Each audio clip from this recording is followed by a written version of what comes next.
Hello, beautiful empaths. This is Tara Whitford, and this is another empath talk. It's Monday, and it's time to talk about some of the things that we feel and that we experience as empaths.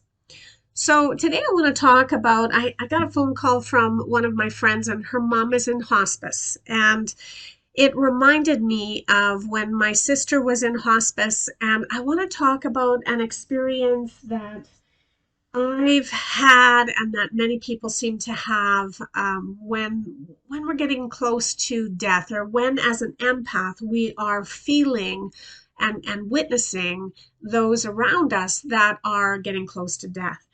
I want to talk about this because there's so many people that have come to me and said, hey, Tira, my mother, father, aunt, uncle, grandparents, they acted weird at the end. And it really bothers me. So I just want to talk to you about that. So I'm going to give you my personal experience of my sister. My sister passed a number of years ago now in 2014.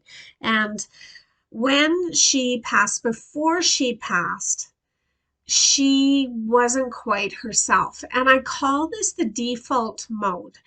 Basically, what it feels like as an empath as I was tuning to her is that the body has a system of its own, and that body breathes on its own. We don't have to think about it. The body takes care of it, and it pretty much moves on its own. We can tell the body where to move and maybe even how to move, but we don't have to tell the body which muscle to use in order to raise your hand.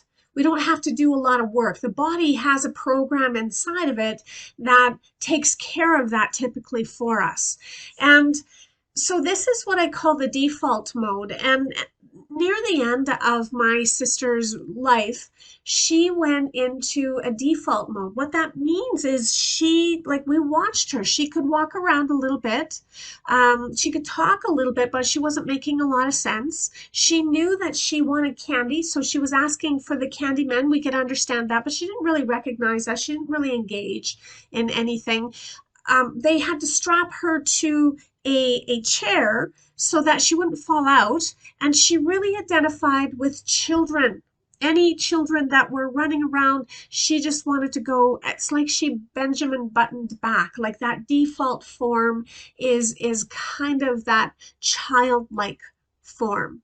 But the soul was gone.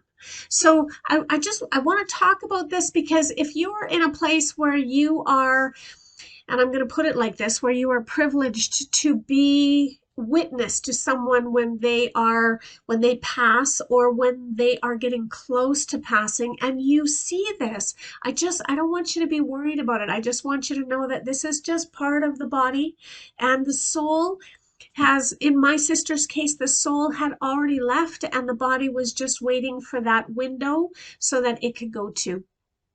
Okay, everybody, that's what I have for this Monday's Empath Talk. I want to hear from you. If you guys want me to talk about stuff on these coaching calls, please let me know so that this can be interesting and valuable to you. Okay, I hope you have an amazing, amazing day, and we will talk again next Monday.